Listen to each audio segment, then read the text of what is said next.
Hello, friends. Welcome, and let's start understanding and taking up another series in which we are going through different newspapers ताकि हम समझ सकें, पकड़ सकें, जान सकें और कुछ अंदाजा लगा सकें कि दुनिया में हो क्या रहा है।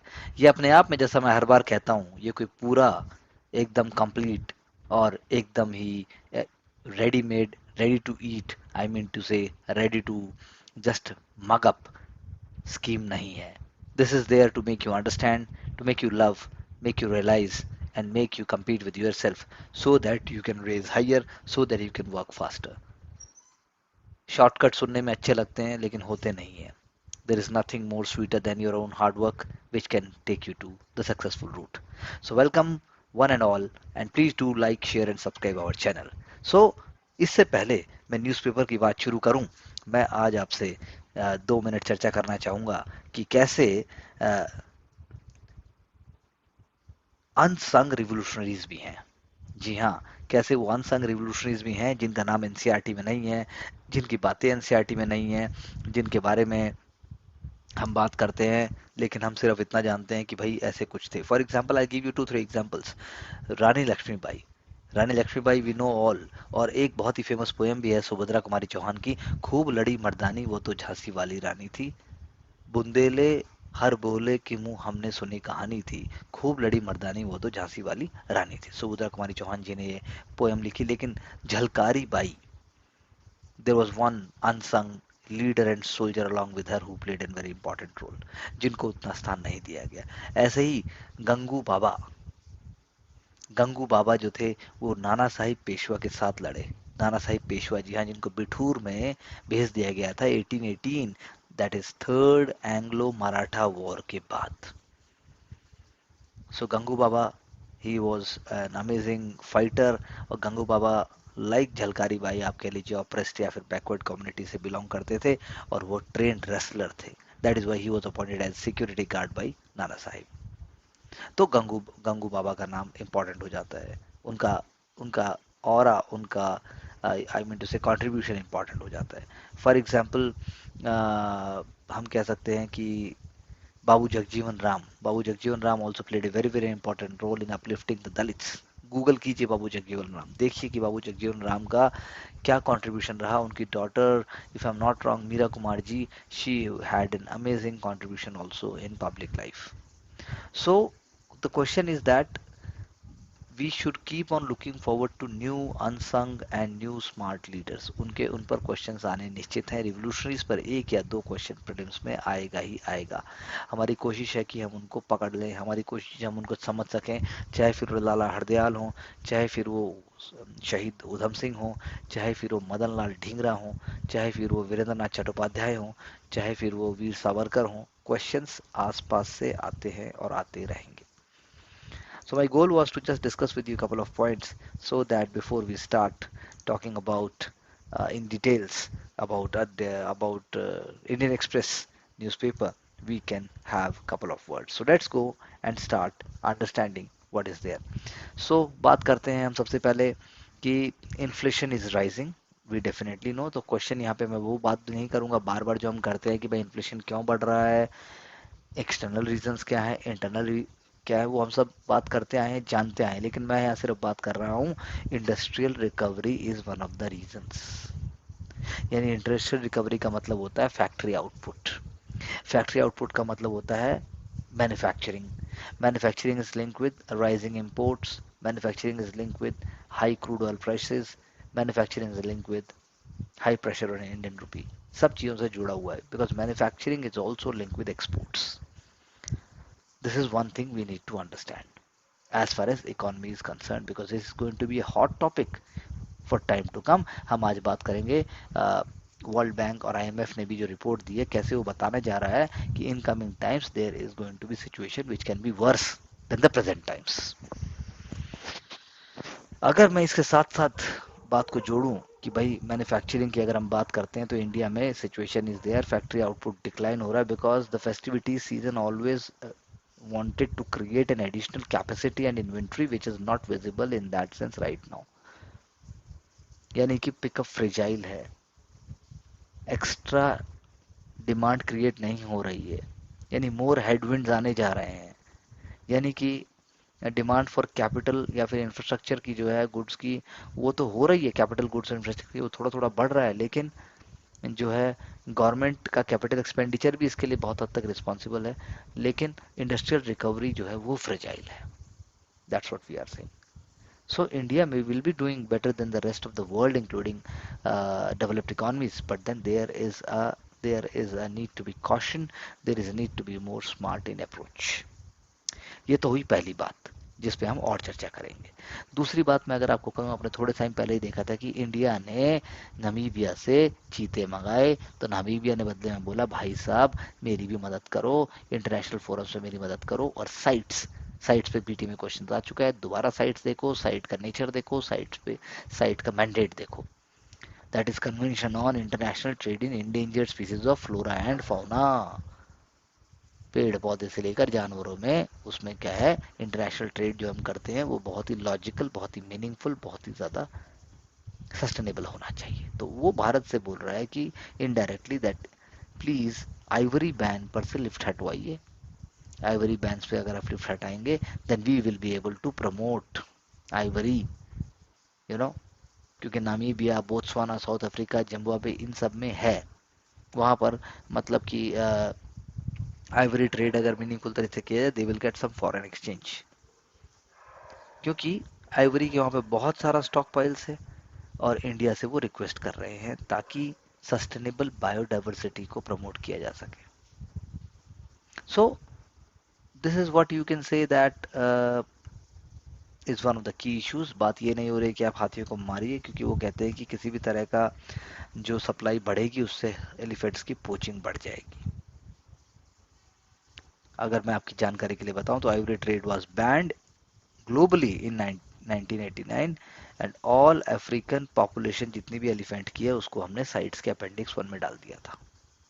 अदरवाइज बोत्सवाना गूगल करिए, बोत्सवाना देखिए, लोकेशन देखिए, हाथी हाथी पाओगे आप, मजा है वहाँ हाथियों का। सो अफ्रीका को बोला गया था बाद में कि वो वन एक बार आइवरी सेल कर ले, लेकिन ऐसे जनरली नहीं। नामीबिया को जो है रेगुलर कंट्रोल ट्रेड की बात की गई, लेकिन वो पूरी तरह से सफल नहीं हुआ। इंडिया अगेंस्ट है बैन के, India is against the ban. India do not want that कि दैट आइवरी बैन को जो है हटा दिया जाए। India is not in favour of that. So ये कुछ क्रिटिकल इश्यूज हैं। अगर आप बात करेंगे कि भाई इंडिया नामीबिया ने जो बायोडाइवर्सिटी एग्रीमेंट किया, आखिर उसमें चर्चा क्या की, तो बायोडाइवर्सिटी कंजर्वेशन एक उसका की फोकस है। Sustainable biodiversity utilization, good practices जो हैं, टेक्नोलॉजिकल प्रैक्टिसेस हैं, लिवलीहुड जनरेशन है, लोकल कम्युनिटीज़ है, ये सारे आ जाएंगे आपके सस्टेनेबल प्रैक्टिसेस में। कोलैबोरेशन है डिफरेंट पार्टीज़ के साथ, आप कह लीजिए। और ये जो है स्मार्ट पेट्रोलिंग और पॉपुलेशन एस्टिमेशन टेक्निक्स देखिए, उनको आप ट्रेन कीजिए, ठीक है। एंड देन नामीबिया की 2 सीटें आप रखिए wild life institute of India Dehradun में, ताकि वो आके सीख सकें। तो लीगली बाइंडिंग है दोनों पार्टीज के ऊपर, 5 साल का एग्रीमेंट है, ऑटोमेटिकली रिन्यू हो जाएगा सक्सेसिव 5 ईयर्स पीरियड में, कोई भी अगर पार्टी पहले 6 मंथ का नोटिस देकर उसे टर्मिनेट नहीं करती है तो। ये हुई बात नंबर 2। तीसरी चर्चा हम कर रहे हैं कि भाई सुप्रीम कोर्ट को अधिकार है कि नहीं है कि डीमोनेटाइजेशन को देखे। तो सुप्रीम कोर्ट का कहना है भाई लक्ष्मण रेखा हर चीज में होती है, लेकिन अगर ये सिर्फ एकेडमिकली, अगर ये थियोरेटिकल चर्चा होती तो हमें पाँव रखने की कोई ज़रूरत नहीं थी। लेकिन लेकिन जिस तरीके से किया गया, जिस प्रोसीजर से किया गया, वो तो एग्जामिन हो सकता है ना, वो तो हमें सुनना ही पड़ेगा, क्योंकि it is the duty of the constitutional bench to answer it one way और अनदर। तो this is a very very important development. उनका कहना है कि आप करिए।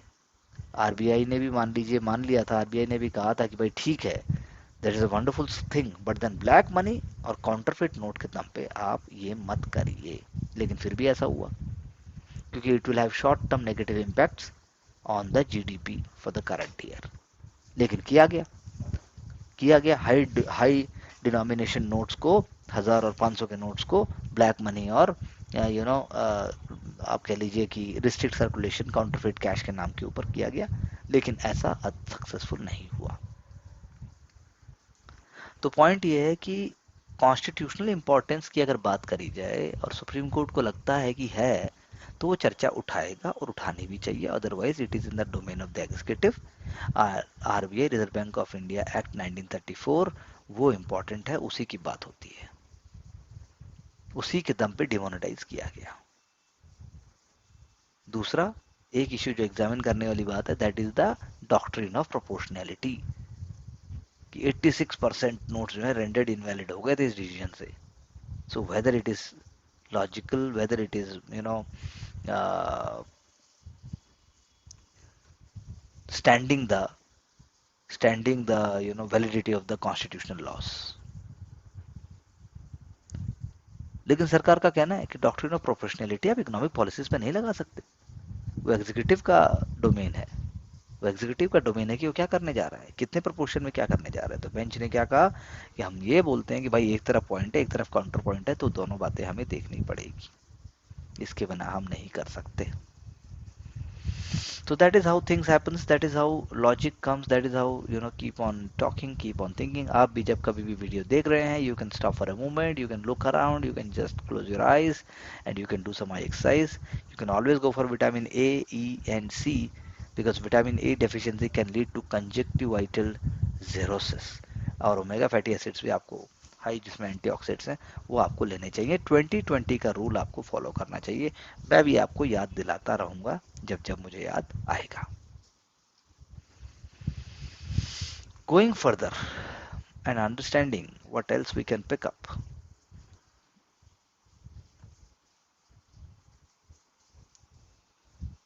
जब बात आती है ह्यूमन राइट वायलेशन की, तो एग्जीक्यूटिव बॉडीज को, लेजिस्लेचर को स्टैंड लेना चाहिए, उन्हें साइलेंट नहीं रहना चाहिए। न्यूट्रलिटी को कभी प्रमोट मत कीजिए, क्योंकि साइलेंस जो है वो जो भी टॉर्मेंटर होता है उसके वैल्यू को, उसकी ताकत को बढ़ाता है।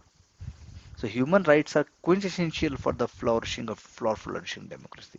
Human rights के बिना कोई भी लोकतंत्र निर्वाह और अपने आप में आगे नहीं बढ़ सकता। इसीलिए जरूरी है कि सब चीजें छोड़कर हमें इस तरफ ध्यान देना चाहिए।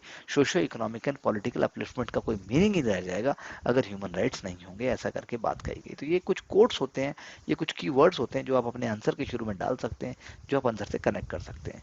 पीटी के लिए मैं आपको बता दूं, multi state cooperative society amendment act bill 2022 आया, जिस जो क्या बढ़ाएगा, ट्रांसपेरेंसी बढ़ाएगा, अकाउंटेबिलिटी बढ़ाएगा और ईज ऑफ डूइंग बिजनेस को भी बढ़ाएगा। यानी कि स्टेक होल्डर जो हैं कंसल्ट करके न्यू वो बना सकते हैं, नई चीज़ें कर सकते हैं। उसके बाद जो है 97th अमेंडमेंट एक्ट है, जिसके तहत ये चीज़ें होंगी और इलेक्टोरल प्रोसेस को रिफॉर्म किया जाएगा, करप्शन को आउट किया जाएगा, मॉनिटरिंग मैकेनिज्म, और उसके बाद जो है आप कह लीजिए कि कंपोजिशन ऑफ द जो बोर्ड है वो भी मीनिंगफुल होगा, उसके अंदर भी कोशिश की जाएगी कि इस तरीके से हो ताकि जेन्युइन तरीके से कोऑपरेटिव्स का विकास हो।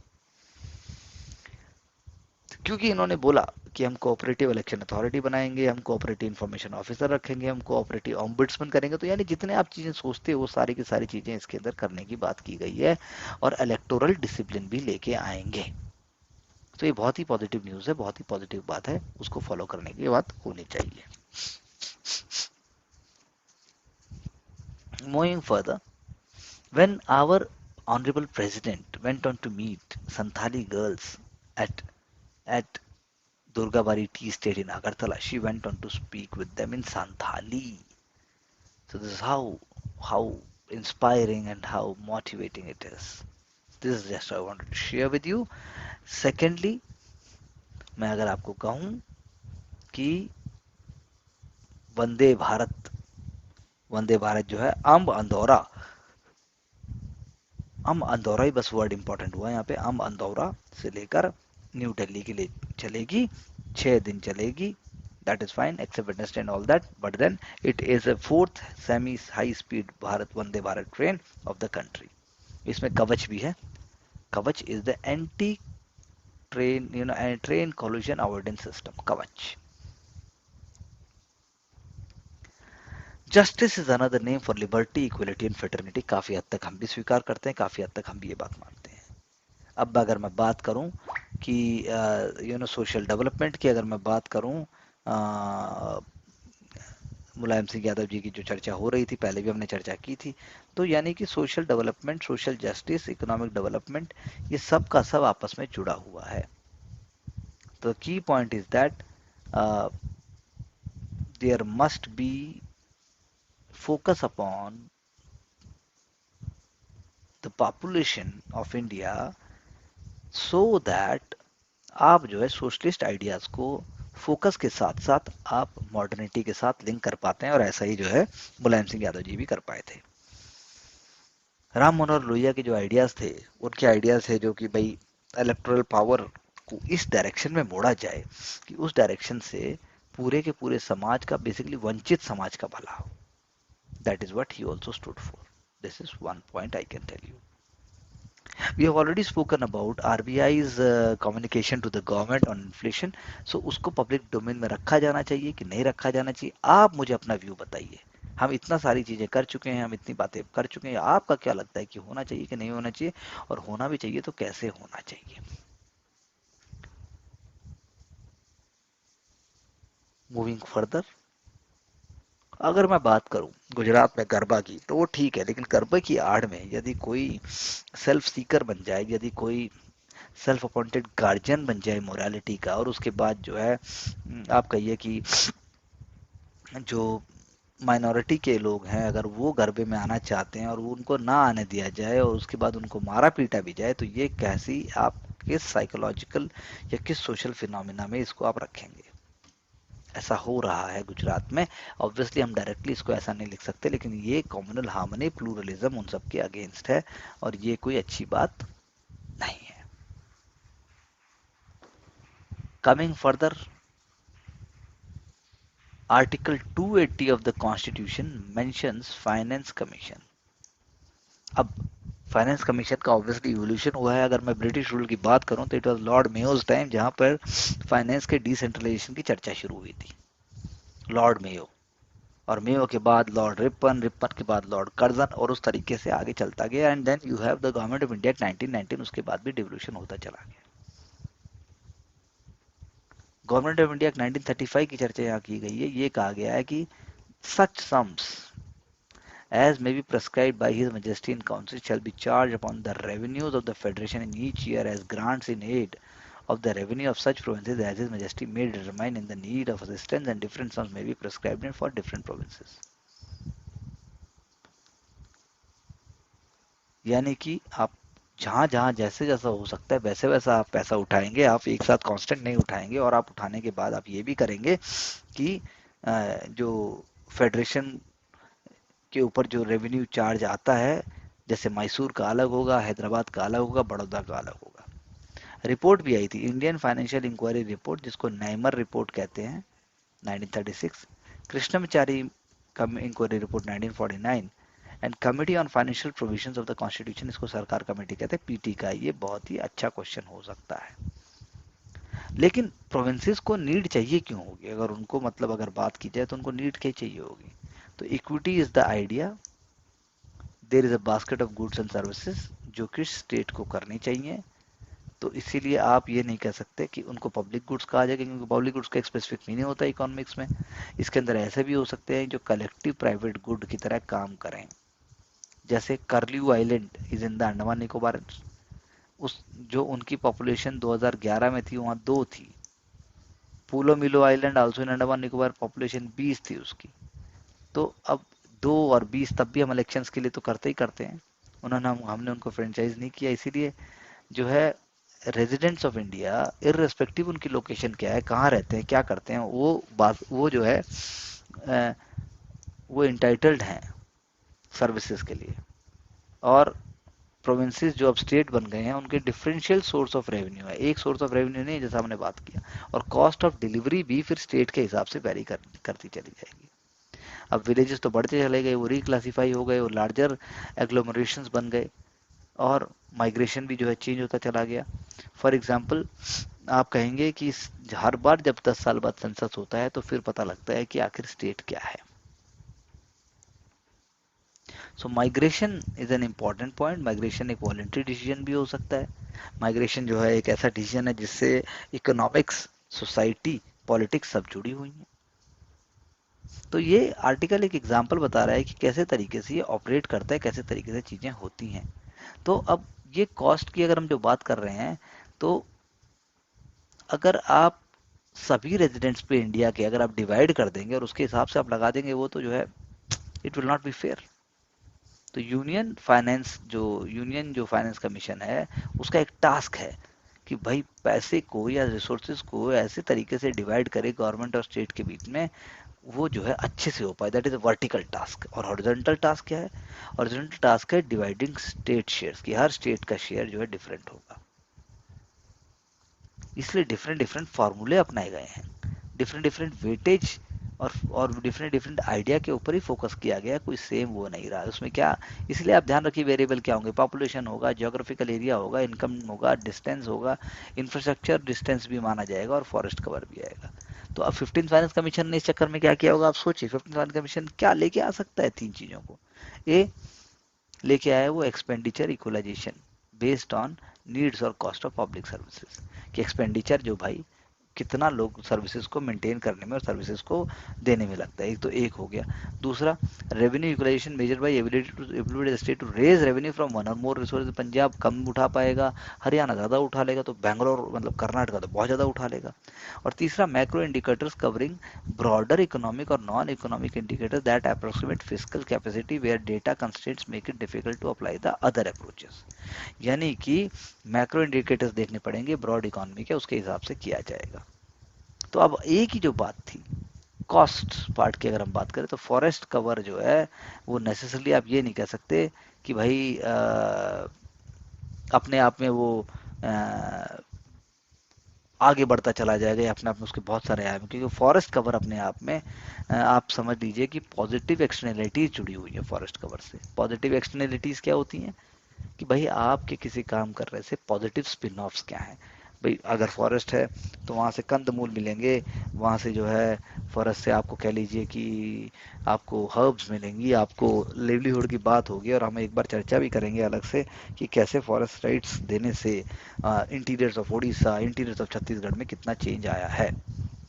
ऐसे ही नीड और कॉस्ट जो है वो जोग्राफिकल एरिया और पॉपुलेशन पे भी डिपेंड करेंगी।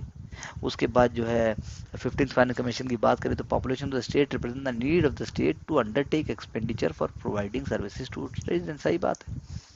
सारे के सारे फाइनेंस कमीशन जो है वो उन्होंने एक क्राइटेरिया दूसरे क्राइटेरिया को यूज किया और उन्होंने एक फार्मूला बनाया है कि larger area greater the expenditure required for providing comparable services. Haryana है उसको कम लगेगा, मध्य प्रदेश को ज़्यादा लगेगा, और आप यूपी जैसे स्टेट को मान लीजिए तो उसको तो और भी लगेगा। लेकिन जोग्राफिकल एरिया तो प्लेन हुआ, अब टॉपोग्राफिकल एरिया की आप क्या करेंगे, क्योंकि कैसे है मुश्किल। आप सोचिए कि बहुत बड़ा आपके पास एरिया है, वो इंफ्रास्ट्रक्चर से जुड़ा नहीं हुआ है, तब ज़्यादा खर्चा आएगा, या आप कहेंगे कि टॉपोग्राफिकल एरिया से ज़्यादा खर्चा आएगा। तो यानी कि ये भी टेक्नोलॉजी का, आईटी का इसमें एक बहुत इंपॉर्टेंट रोल है। अगर आप उस तरीके से लेंगे, टोपोग्राफी को कैप्चर कर लेंगे, जैसे फॉरेस्ट है कि बीच में नदी है कि बीच में पठार है, तो आप और भी अच्छे से कॉस्ट को कर पाएंगे, रादर देन कम्प्लीटली आपने सिर्फ एक लार्ज एरिया ले लिया और पॉपुलेशन आपसे उसको डिवाइड कर दिया और स्टेट्स को आपने पैसे दे दिए। ऑस्ट्रेलियाज नेशनल प्रोडक्टिविटी कमीशन वो टोपोग्राफी को करता है और वो फिजिकल डिवोल्यूशन के लिए नहीं शायद यूज करेगा, लेकिन प्लानिंग के लिए ज़रूर यूज होता है। तो ये एक आइडिया है जो इंडिया में, जैसे अरुणाचल प्रदेश के बहुत छोटे छोटे जो कि विलेज हैं जो कि 10,000 फीट से भी ऊपर हैं, तो वहाँ पर अलग खर्चा आएगा, वहाँ पर अलग डिमांड होगी। ये लेह लद्दाख के लिए ये बात लागू होती है। तो just for a innovative idea set मैंने आपसे ये डिस्कस कर लिया। आपसे मैं पूछना चाहता हूँ, कपिल देव जी ने कहा था अभी थोड़े दिनों पहले, प्रेशर की होता है, प्रेशर हमें नहीं पता जी, हम तो पैशन के लिए खेलते थे, हम तो खेलते रहते थे, हमें प्रेशर से कोई लेना नहीं है। अगर आपको प्रेशर आ रहा है तो पढ़ाई छोड़ो और आप भी घर बैठ जाओ। तो क्या आप भी ये मानते हैं कि हर चीज़ का एक साइकोलॉजिकल प्रेशर होता है? यूपीएससी का एक साइकोलॉजिकल प्रेशर है आपके ऊपर है क्या? यूपीएससी का एक ऐसा प्रेशर है जो आपको 24 घंटे कैरी करना पड़ता है अपने माइंड में, 24 घंटे आपको लगता है कि नहीं यार यूपीएससी का एग्जाम जो है बहुत ही खतरनाक है और मैं उसको हैंडल नहीं कर सकता, या मैं तो पढ़ता रहूंगा, रटता रहूंगा, पढ़ता रहूंगा। अरे भाई उससे ऊपर निकलना है, you to get out of this mindset. तो ये एक बहुत अच्छी चर्चा की बात की, लेकिन उसके बाद भी अब न्यूज़पेपर क्या कर रहे हैं, न्यूज़पेपर उसको पटक रहे हैं, उसको धो रहे हैं पकड़ के कि भाई तूने क्या बोल दिया, फालतू बात बोली तूने, प्रेशर तो आता है, कोहली को आया था, वो धोनी को आया था, धोनी साहब को तो नहीं आया, खैर आईपीएल में कई बार आया होगा, बाकी तो हम कह नहीं सकते। तो कहने का मतलब ये है कि भाई आप भी इस चीज को एक प्रैक्टिकली देखिए, लाइफ का पार्ट देखिए, समझ के देखिए, कॉन्फिडेंटली उसको कीजिए।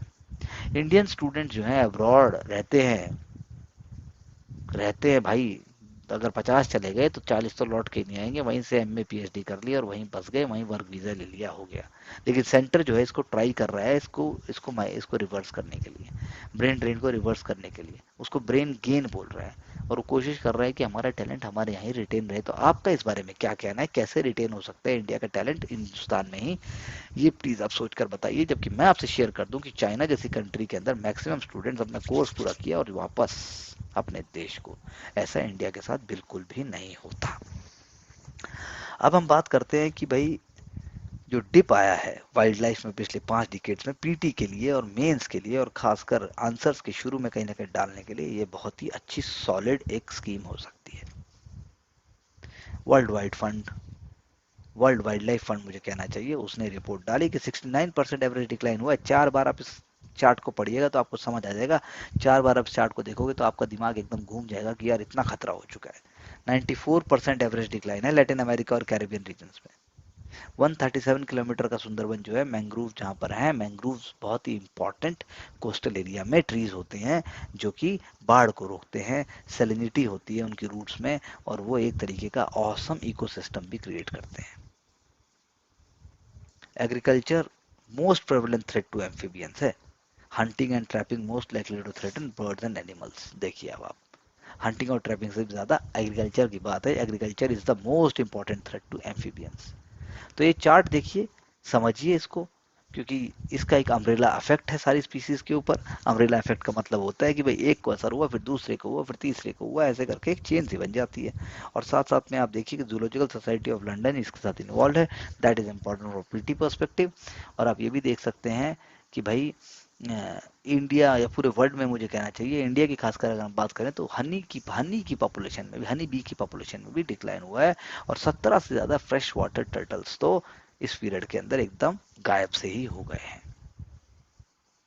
Exam is not asking you in so generic thing, वो आपसे वहां पर एक एक एनिमल, एक एक बर्ड ऐसा है जो बहुत ही ज्यादा कॉमन, हमें नहीं पता और लेकिन बहुत इंपॉर्टेंट है, उसका नाम हमें आना निश्चित है, आ सकता है।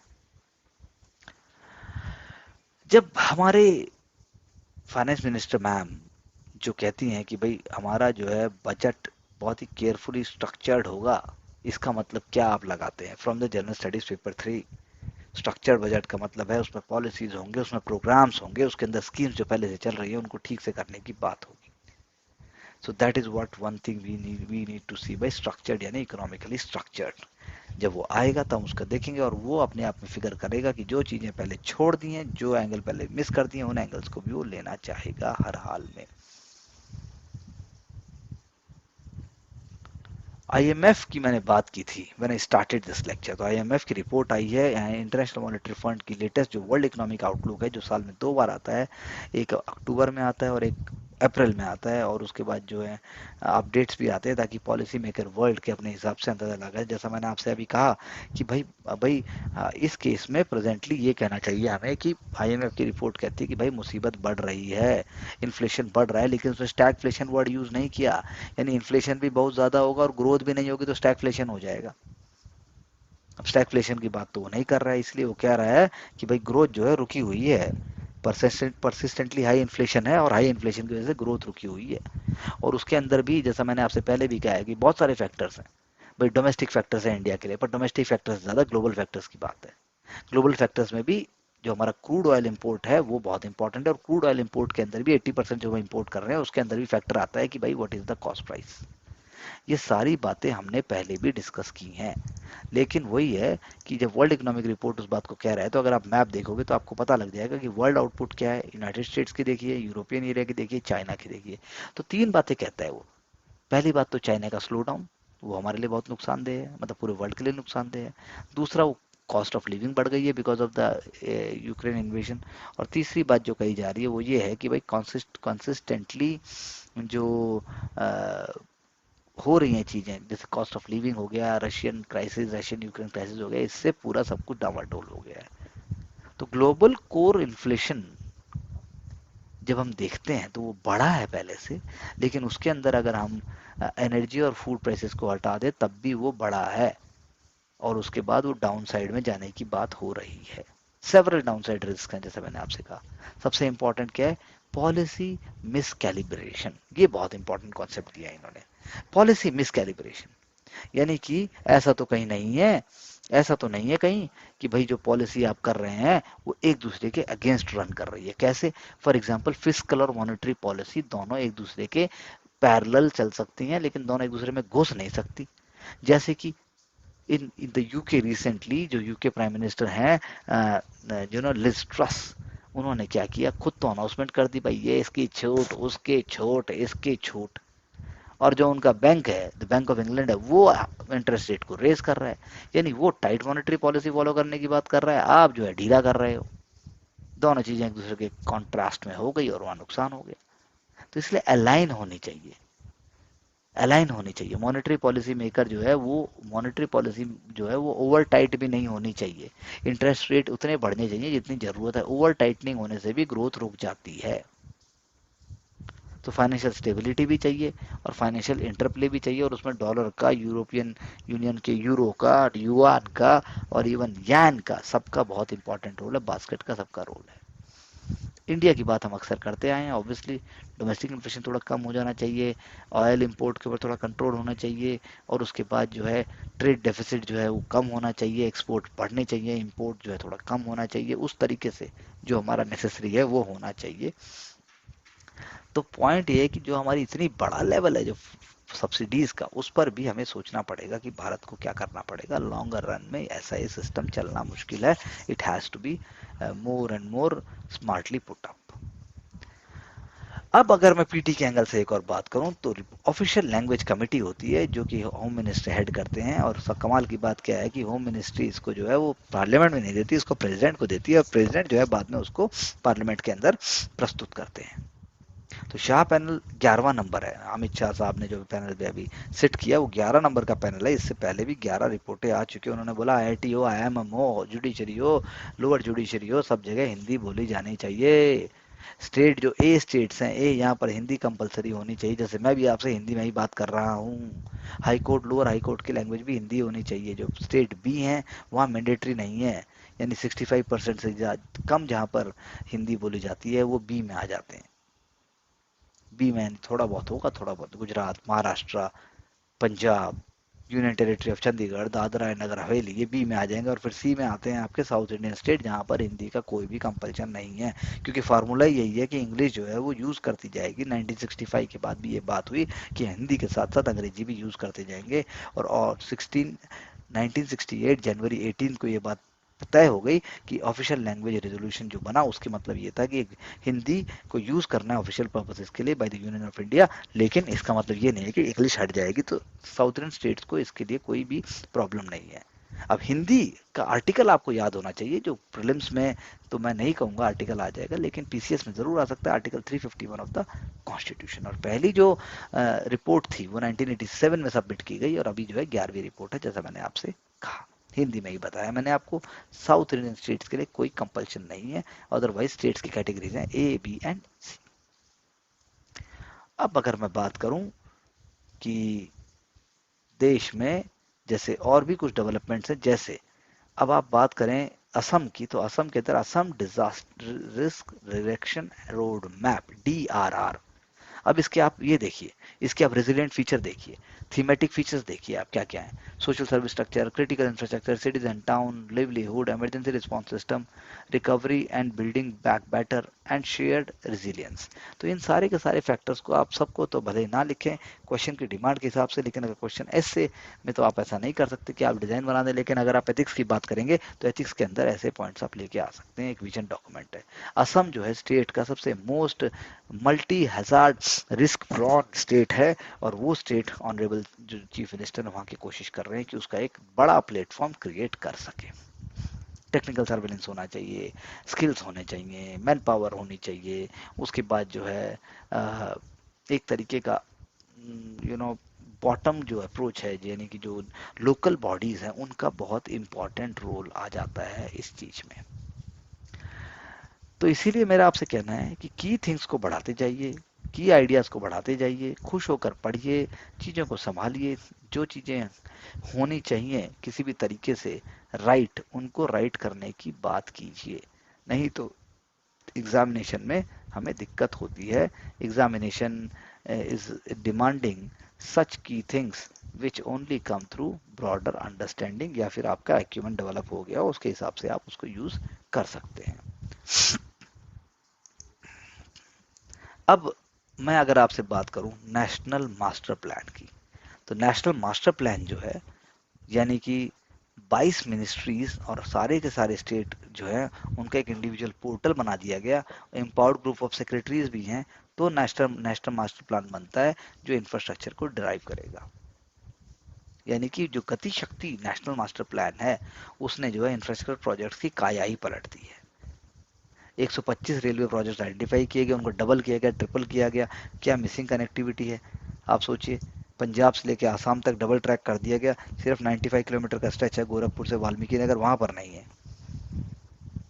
सो इन डेप्थ स्टडी करके चीज़ों को ज्वाइन करके, और जो है आप ये लगा लीजिए कि अलग अलग मिनिस्ट्रीज को एक प्लेटफॉर्म पे लाके ऐसा सक्सेसफुल बनाया गया। तो बेनिफिट क्या हुआ, क्रिटिकल गैप्स आपने आइडेंटिफाई कर लिए, पढ़ाई की तरह पढ़ तो सभी रहे हैं, लेकिन वो गैप्स कैसे आइडेंटिफाई होंगे। तो एग्जामिनेशन को भी एक गति शक्ति चाहिए, एग्जामिनेशन को भी एक कस्टमाइज अप्रोच चाहिए, एग्जामिनेशन को भी एक जो है मैनूवरिंग चाहिए, एग्जाम को भी एक इवैल्यूएशन चाहिए, कॉस्ट एस्टिमेशन चाहिए, एग्जाम को भी जो है कहाँ कहाँ पे इंटरसेक्शन हो रहा है उसको रोकने का एक तरीका चाहिए। तो ये मैंने सोचा आपको बताऊं, जो एक केस स्टडी की तरह काम करेगा जनरल स्टडीज पेपर 3 इकोनॉमिक्स के अंदर, ये चीज देखने से आपको बेनिफिट होगा ही होगा।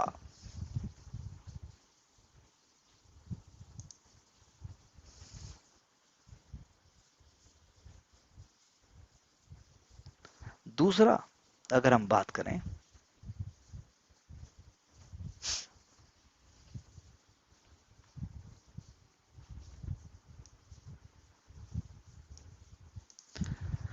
एफडीआई की, एफडीआई एफडीआई पे प्रीलिम्स में भी क्वेश्चन आता है, ईज ऑफ डूइंग बिजनेस से भी जुड़ा हुआ है।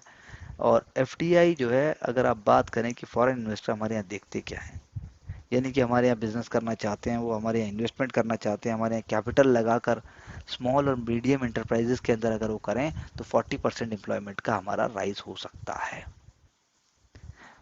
यानी कि जो वर्ल्ड क्लास थिंकिंग है, वर्ल्ड क्लास स्टैंडर्ड प्रैक्टिसेस हैं, अगर हमारे भी एमएसएमई उसको ले लें तो चीजें बदल जाएंगी। जैसे फॉर एग्जांपल हमने क्या लाया, इंसॉल्वेंसी एंड बैंक्रप्सी कोड लेके आ गए हम। इंसॉल्वेंट बैंक्रप्सी कोड से बहुत ज्यादा चीजें डेवलप हुई, लेकिन एसएमईज को और स्मूथली वर्क करना चाहिए। इंडिया की जो इनहेरेंट डिफेक्ट्स हैं बिजनेस इन्वायरमेंट में, जैसे रेड टेपिज्म है, स्लो है, उसके बाद आपके इतने सारे डिपार्टमेंट्स हैं जिनसे आपको अप्रूवल चाहिए, उसको अगर हम ठीक से छोड़ें तो हम पीएलआई जो हमने पहले भी बात की थी, प्रोडक्शन लिंक्ड इंसेंटिव स्कीम, जो हमने सेमीकंडक्टर कंपनी के लिए अभी दिया है, वैसा हम और भी कर सकते हैं। दूसरा, हम क्या कर सकते हैं, बैकवर्ड एरियाज में इन्वेस्ट करने के प्लान्स बढ़ाइए। एफडीआई जो है वो आता है, लेकिन वो आता है जब आपका पूरा स्ट्रक्चर रेडी हो, यानी ये चाइना और साउथ ईस्ट एशिया इसका एक एग्जाम्पल है। स्मॉल स्केल एंटरप्रेनर, एक वुमेन, एक दलित वर्कर, सभी लोग इसमें बहुत अच्छा कर सकते हैं, ये बात एक सोचने की है। That is why it becomes very very important. इसमें कोई फैक्ट नहीं है, लेकिन ये केस स्टडी हमें लूसिड तरीके से बताती है कि मेंस के आंसर में हमें कैसा लिखना और कैसा हमें सोचना चाहिए। आई होप आप भी उस चीज़ को फॉलो करने की कोशिश करेंगे, क्योंकि वही हमें आगे बढ़ाएगा, वही हमें सक्सेस की तरफ दौड़ाएगा। अगर मैं बात करूं कॉलेजियम सिस्टम की, जो मैंने पहले भी चर्चा की थी, कॉलेजियम सिस्टम की हम बात डिटेल में कर चुके हैं, लेकिन मैं आपसे सिर्फ इतना कहना चाहता हूं कि भाई, क्या और कोई बॉडी है बिजनेस की या किसी भी चीज की जो अपने लोगों को खुद ही चुनती है। बार बार इस तरह का क्वेश्चन उठाया जाता है, लेकिन आपको उसके फेवर में ही बोलना है कि भाई उसके अंदर ट्रांसपेरेंसी है, उसके अंदर एक लॉजिक है, और उसके अंदर इंटीग्रिटी की भी बात आपको लेके आनी पड़ेगी। नाउ 2014 में स्टेट लेजिस्लेचर्स और सबसे मिलकर एक आया था नेशनल जुडिशियल अपॉइंटमेंट कमीशन। उसके अंदर 3 जजेस थे, लॉ मिनिस्टर था और 2 मिनट पर्सन थे, उन्हें जज अपॉइंट करने की बात थी, लेकिन सुप्रीम कोर्ट ने 4-1 मेजोरिटी से उसको स्ट्रक डाउन कर दिया, और एंटायर लेजिस्लेटिव जो है वो जो काम था वो जीरो हो गया। आप लगा लीजिए, क्योंकि कोर्ट अगर कंसर्न था कि भाई अगर मेरी अपॉइंटमेंट्स को कोई और करके देगा तो वो थोड़ा सा टिंकर कर देता एक्ट को, वो जो एमिनेंट पर्सन की जो पोजीशन है उसको हटा देता, और जजेस हमेशा अपने आप को मेजोरिटी में रख सकते थे। इससे जुडिशियल प्राइमेसी भी हो जाती, थोड़ा सा एग्जीक्यूटिव का इन्वॉल्वमेंट भी हो जाता, और थोड़ा सा जो है लार्जर पब्लिक कॉन्स्टिट्यूंसी को भी सुख मिल जाता, लेकिन ऐसा नहीं हुआ। तो गवर्नमेंट अभी प्रेशर कर रही है, it is continuing with the idea of commission for judicial appointments, लेकिन क्यों? तो आंसर जो है इस बात में है कि सक्सेसिव कॉलेजियम्स जो हैं उन्होंने जो है ऐसे ऐसे नामों को भी डाला है जिसको सरकार ने नहीं चाहा है, जैसे जस्टिस अकील कुरैशी। इसीलिए एक ब्रॉड बेस्ड ट्रांसपेरेंट मेथड चाहिए हायर जुडिशरी के अंदर, जो कि लॉन्ग टर्म में मदद करेगा, और इस तरीके से एक सिंक्रोनाइजेशन के साथ काम हो पाएगा। आप भी अपने क्रिटिकल विचार इस डायरेक्शन में सोच सकते हैं। दूसरी मैं बात करूंगा कि इन्फ्लेशन को जो बढ़ाने वाली एक चीज हम सबके सामने, आपके सामने, मेरे सामने, सबके सामने, वो है आपकी इलीगल इलीगल गुड्स की इकोनॉमी, जो आपकी स्मगलिंग होती है, जो कि आत्मनिर्भरता को आपके छोड़ देगी। चीपर अल्टरनेटिव्स की बात है, सस्ता क्या मिलेगा। इसीलिए जो Indian chamber of commerce and industry की एक कमेटी है, committee against smuggling and counterfeiting activities destroying the economy, जिसको हम कहते हैं कैस्केड। तो इलीगल मार्केट है, 5 चीजों में है। पहली बात मोबाइल फोन, दूसरा FMCG, house hold and personal goods, फिर एफएमसीजी टोबैको प्रोडक्ट्स और अल्कोहलिक बेवरेजेस। इन सब में आपका लगा लीजिए दबा के ब्लैक मार्केट है, यहाँ दिया हुआ है। यानी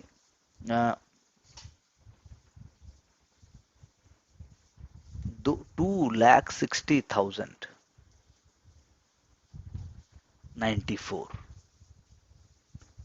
ये इतना करोड़, 2 लाख, अराउंड 2.6 यानी 2,60,000 करोड़ के आसपास का इंडस्ट्रीज हैं ये, and it they have to be stopped somehow. India जो है 35 है ट्रांसपेरेंसी और ट्रेड के में, ट्रांसपेरेंसी इंटरनेशनल के ऊपर भी प्रीलिम्स में क्वेश्चन आ चुका है। तो इसका आंसर क्या है?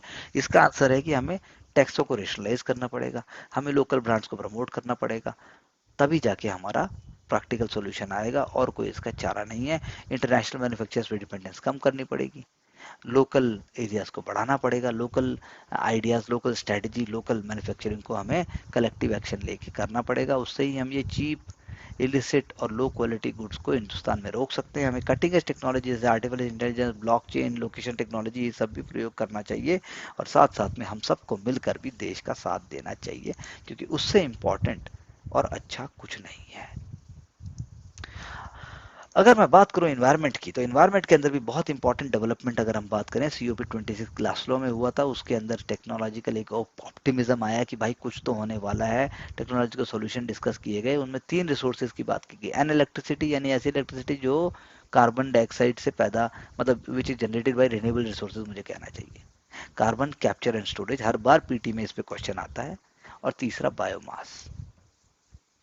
अब पॉइंट ये है कि जो COP26 में बात की वो हमें 2050 में नहीं चाहिए, हमें जल्दी चाहिए, नहीं तो सब कुछ खत्म हो जाएगा, सब कुछ खराब होने की कगार पर आ जाएगा, in terms of agriculture, in terms of coastal cities, in terms of weather patterns and so on.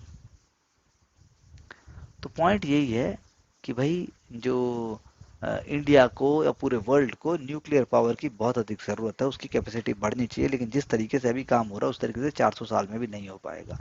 इसीलिए नेट जीरो डिफॉरेस्टेशन गोल्स, वो अगर मोनोक्रॉपिंग के थ्रू करेंगे तो हेल्प नहीं कर पाएगा वो, क्योंकि क्योंकि हमें जो है हर चीज़ को इनरिचिंग और स्मार्ट तरीके से करना है। इसीलिए बायोडाइवर्सिटी क्राइसिस को रोकना पड़ेगा, इसीलिए फॉरेस्ट के थ्रू काम करना पड़ेगा। फॉरेस्ट में ही 80% टेरेस्ट्रियल लाइफ है, और अगर फिगर याद करने की जरूरत नहीं है, forest absorb billion billion of tons of carbon dioxide every year.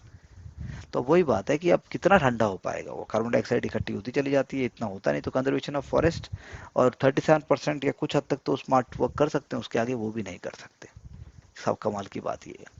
तो क्वेश्चन इस पे नहीं आता, मेंस का थोड़ा सा ये आइडिया आ जाता है, लेकिन आपको पीटी में पता होना चाहिए कि कार्बन के कैप्चर करने के और कार्बन को मेजर करने के मैकेनिज्म्स क्या क्या है।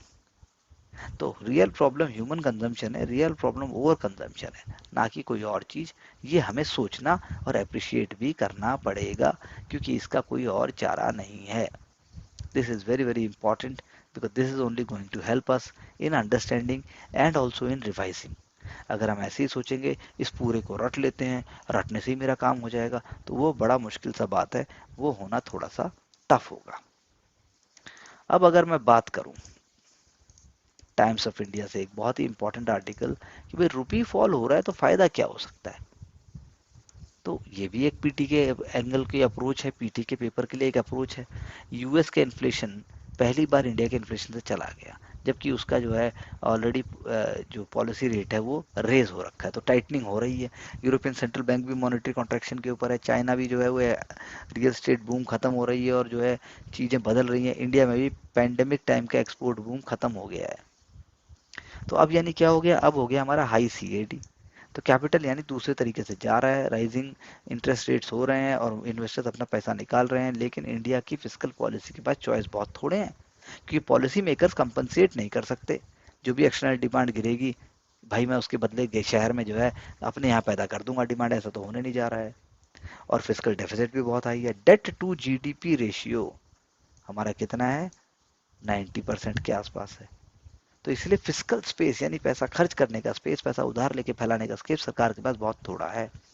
अब क्या करे ऐसी कोशिश में, तो आरबीआई ने भी जो टाइटनिंग पॉलिसी चालू कर दी, इन्फ्लेशन को टारगेट पे लेके आना है, इरेटिक मानसून भी हो रहा है, फूड इन्फ्लेशन भी है, तो इसलिए आरबीआई के पास भी कोई आसान रास्ता नहीं है। तो इसलिए गैप जो पूरा करना है वो है फॉरेक्स रिजर्व्स के थ्रू। वो भी ज़्यादा लंबे समय तक काम नहीं कर पाएगा, क्योंकि उसकी भी लिमिट्स है कि क्या किया जाए, और जो है आरबीआई का जो रिजर्व है वो तो गिर ही रहा है बार बार। तो इसीलिए आरबीआई क्या कर सकता है, वो रेजिंग द इंटरेस्ट रेट्स, वो तो हो ही रहा है, to reduce the interest differential with the US. अब यूएस फेड ने ऑलरेडी उसको रेज कर दिया है, इंडिया भी एग्रेसिव रेट करेगा तो ये कंपटीशन नहीं हो सकता। तो आरबीआई के पास एक पॉलिसी ऑप्शन है एक्सचेंज रेट का। इसीलिए आरबीआई को चाहिए कि रुपया अपने हिसाब से, एक्सचेंज रेट के हिसाब से डेप्रिशिएट करे, और उसके गजब हो जाएगा फिर वो तो। पहली बात, हमें फॉरेक्स खर्च नहीं करना पड़ेगा। दूसरा, हमें जो है कॉम्पिटिटिवनेस हमारे एक्सपोर्ट की बढ़ जाएगी। तीसरी बात जो है, इंडिया जो है वो ग्लोबल मार्केट को गेन करने की कोशिश कर सकता है। करेंसी डिप्रेशन से इन्फ्लेशन बढ़ जाएगा, हमारे यहाँ पे ये पंगा हो जाएगा, क्योंकि जो है रुपी आएगा इम्पोर्टेड गुड्स के साथ साथ, जितना इम्पोर्टेड गुड्स ज़्यादा उतना रुपया आएगा। लेकिन वो थोड़ा माइनर, थोड़े ही उसके वो होंगे, स्ट्रैटेजी जो है ज़्यादा हमें फ़ायदा दे रही है rather देन नुकसान। तो आरबीआई अब धीरे धीरे ऐसा कर ही रहा है, करेंसी स्टेबलाइज हो रही है और अप्रोप्रिएट गवर्नमेंट सपोर्ट मिल ही रहा है। तो इस तरह से अगर आप सोचेंगे तो आपको एक रीच सेम चीज में एक अलग पिक्चर दिखाई देगी। If I read the quote of the day, तो मैं कहूंगा in short, comma, the worst is yet to come and for many people, comma, 2023 will feel like a recession. Obviously ऐसा हम कह सकते हैं। So coming to the next development and the next news item, जो कि आपको prelims और mains के अंदर हेल्प करती है। और अभी मैं चर्चा करूंगा एक छोटी सी स्टोरी की जो एथिक्स से जुड़ी हुई है। तो आप लगा लीजिए, जो आप एक काम करते हैं, अडेप्टेशन अगर आप नहीं कर सकते तो आपको समय लगता है। साधु जेपी वासवानी साहब भगवान का रूप थे, आप उनके बारे में पढ़िए। उन्होंने बहुत ही इंपॉर्टेंट और बहुत ही मिलियंस ऑफ लोगों को उन्होंने इंस्पायर किया है और अपना फॉलोअर बनाया है। तो क्वेश्चन यहाँ पर यह है कि जैसे आप अभी वीडियो सुन रहे हैं, जैसे आप अभी ध्यान से सुन रहे हैं, एक आप ध्यान से सुने, एक काम का काम करें, और एक आप इसी को फ्रस्ट्रेटेड होकर सुने। दोनों के अप्रोच अलग, दोनों की ऑब्जेक्टिव अलग, and let me tell you very clearly, दोनों का आउटकम भी अलग अलग ही आएगा। इसीलिए हमें प्यार से, ईमानदारी से, खुश होकर सारा काम करना चाहिए। अब अगर मैं एक और चर्चा करूं, अब अगर मैं एक और चर्चा करूं कि भाई जो है नेशनल एग्रीकल्चर के अंदर अगर हम देखें तो डिजिटल एग्रीकल्चर मिशन करके आया। Digital agriculture mission, digital agriculture mission के अंदर सारी की सारी इन्फॉर्मेशन जो है वो सैटेलाइट के थ्रू कोड हो जाएगी, और उसके बाद जो है एग्रीकल्चर प्रोडक्टिविटी को इंटीग्रेट करने की बात है, उसको बढ़ाने की बात है। और साथ साथ में ये बात भी है कि एग्रीकल्चर जो भी प्राइसेस आपके वॉलेटाइल हैं उनको भी स्ट्रक्चर्ड करने की बात है। गवर्नमेंट चाहती है कि डिजिटल एग्रीकल्चर मिशन में फार्मिंग जो है डिफरेंट डिफरेंट तरीके से एसेस हो जाए, उनको राइट टाइम के ऊपर नॉलेज मिले, राइट टाइम के ऊपर उसको फोकस कर पाएँ। इवन सॉयल का डिग्रेडेशन, ऑर्गेनिकली प्रोड्यूस एग्रीकल्चर, सब तरह की चीज़ों के अंदर इन्होंने इस तरीके की बात की है। तो ऑर्गेनिक फार्मिंग भी इससे जुड़ा हुआ है। तो एक ई नाम को एक्सपेंड करने की बात है, ज़्यादा मंडी उससे जोड़ दी जाए। तो ये बन गया आपका डिजिटल एग्रीकल्चर मिशन। जो कि बहुत ही क्रूशियल है, बहुत ही इम्पॉर्टेंट है when we talk about development of the farming community and indirectly whole Indian economy.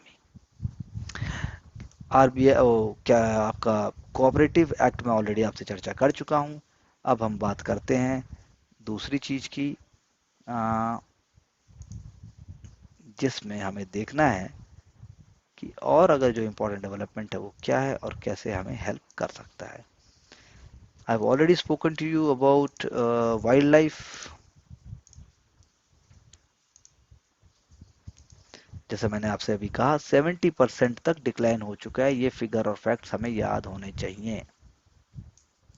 Report ने कहा है 69% ऑलरेडी हो चुका है। एलपीआर ये बाइनल रिपोर्ट है, world wide fund for nature उसको पब्लिश करता है। स्पाइसीज के पॉपुलेशन का क्या पोजीशन है ये हमें बताता है। तो that is very very important. Reason के हिसाब से भी आप देखोगे, लैटिन एंड कैरेबियन आप देखिए, नॉर्थ अमेरिका देखिए, और बाकी अफ्रीका एंड एशिया पैसिफिक को देखिए। तो ये ग्लोबल इंडेक्स है। ह्यूज वेरिएशन है वाइल्ड लाइफ लॉस में। जैसे लैटिन अमेरिका और कैरेबियन रीजन्स में तो वर्स्ट हुआ है, वो डिक्लाइन हुई है population, and that is the same is the case with Asia and Africa also. Fresh water species को थ्रेटनिंग है, मैसिव डिग्रेडेशन हो रहा है नेचर का। इसलिए मैंने आपको कहा कि चीज़ों को इस तरीके से समझ के चलिए कि आप एटलस भी पढ़ते हैं और आप जो है फैक्ट भी लिखते हैं ज्योग्राफी के अंदर, तो आप उसका फायदा उठा सकें।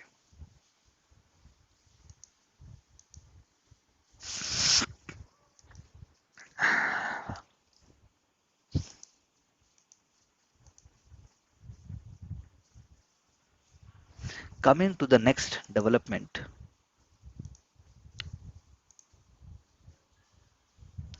अगर मैं बात करूं सूफिज्म की, अगर मैं बात करूं पीटी के पर्सपेक्टिव से, तो Sufism is very very important element of medieval India and art and culture में इसका बहुत इंपॉर्टेंट रोल है। तो यानी कि अगर मैं बात करूं शाह हमदानी, द शाह ए हमदान, ये श्राइन है श्रीनगर में, कश्मीर में one of the first mosque हुई थी इंडिया में जो बनी, और 1395 में पर्शियन सेंट थे मीर सैयद अली हमदानी। उनका बहुत ही पॉपुलर नाम है मीर सैयद अली हमदानी। तो सूफीज़म को उन्होंने प्रमोट किया, devotional music, literature, ways of revering the saint, qawwali, ये सारी चीज़ें इनसे जुड़ती चली गई। और जो है सूफ़ी एक बहुत ही रिगरस डिसिप्लिन, एक तरीके से इसलिए क्योंकि वो जो है वो भी ईमानदारी मांगता है, वो भी पायसनेस मांगता है, सारी कम्युनिटीज़ को जोड़ता भी है। तो तरीका, तरीका शब्द का मतलब क्या हुआ? मिस्टिसिज्म। मिस्टिसिज्म सिखाता है कि आप गॉड को वर्शिप कैसे करोगे। पीटी में ये क्वेश्चन आ सकता है, तरीका बड़ी में तरीका। हकीका का मतलब ट्रुथ, जहां पर आपको डिवाइन की प्रेजेंस फील होती है। जैसे बहुत सारे गाने बने हैं, for example if I speak one of the songs which talks about Sufism and it's devotion is खुदा जाने क्यों तुम बन गए हो खुदा। या फिर आप और गाने सोच सकते हैं जिसके अंदर you know one of the singer is calling the other one, जो भी मेल फीमेल प्रोटेगनिस्ट हैं उनको आप पूरा पूरा पूरा एकदम डिवोशन दे देते हैं, और आपको लगता है कि यही बस, यही समा बांध देता है। तो ये जो आइडिया है, ये जो इंक्लिनेशन है, ये आपका सूफिज्म से जुड़ा हुआ है। मोहब्बत जिसको हम कहते हैं, हाँ तुझ में ही होना है फना, ये सारी चीजें आपकी जो हैं, ये जो मैंने आपको स्टेज बताई कि मिस्टिसिज्म तरीका हो गया, अवेयरनेस होती है गॉड की, फिर टफ स्टेज आती है उसको हकीका कहते हैं, ट्रूथ स्टेज आती है, उसके बाद मरीफा, फाइनल स्टेज आती है नॉलेज ऑफ स्पिरिचुअल ट्रूथ। वो सिर्फ जो है मैसेंजर सेंट वही लोग वहाँ तक पहुँच पाते हैं। और थर्ड स्टेज जो है वो बहुत ही मुश्किल है, और फोर्थ तो बिल्कुल ही ज़्यादा, बहुत ज़्यादा मुश्किल है। तो यानी कि इंडिया में चरार शरीफ कश्मीर में, पांडुआ आप गूगल करो, पांडुआ वेस्ट बंगाल में, ये भी बहुत इंपॉर्टेंट हेरिटेज साइट है। गुलबर्गा बीजापुर कर्नाटका में है दोनों जगह, हम्पी भी कर्नाटका में है, यहाँ पर देख लीजिए। बाकी जगह भी सूफिज्म का बहुत ही इंपॉर्टेंट रोल रहा है। सूफिज्म जो है वो आपको इंडियन सोसाइटी की जहाँ तक हम बात करें तो वो जो है उसमें बहुत सारे कॉमन फीचर्स है। अगर आप बात करते हो सूफिज्म की, तो इंडियन कल्चर के हिसाब से तो मिस्टिसिज्म, कुंडली जागरण, और इवन मेडिटेशन, सारे के सारे पार्ट, सारे के सारे आइडियाज जो है सूफिज्म भी प्रमोट करता है। So how beautiful is that. You have to understand and you have to think about it कि कितना ब्रॉड माइंडेड है ये, कितना ज़्यादा यू नो जिसके अंदर आप हिंदुस्तानी और अवधी और खड़ी बोली और अमीर खुसरो और ख्याल और ध्रुपद और ये सारे एलिमेंट्स का कोई ना कोई अंग देख सकते हैं, ईडियम्स देख सकते हैं, बोली देख सकते हैं। और जैसे नुसरत फतेह अली खान साहब का था, अ, खैर मांगू तेरी, दुआ ना कोई और मंग दी। मतलब क्या कहना चाह रहे हैं वो? तो खैर यहाँ पे डुअलिज्म हो गया, यहाँ पे एक तरीके से डुअल इसका वो है कि एक आप अपने लवर के लिए बोल रहे हैं लेकिन एक्चुअली आप गॉड से बोल रहे हैं, आप गॉड के साथ वो करना चाहते हैं। तो every community has its right path and right faith.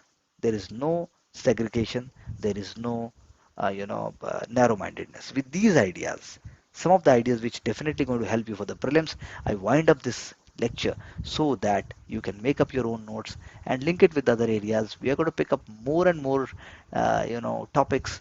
Do get back with all clarity and do join us for our programs so that you can get success in civil services and other competitive exams also. Wishing you all the best. Thank you very much.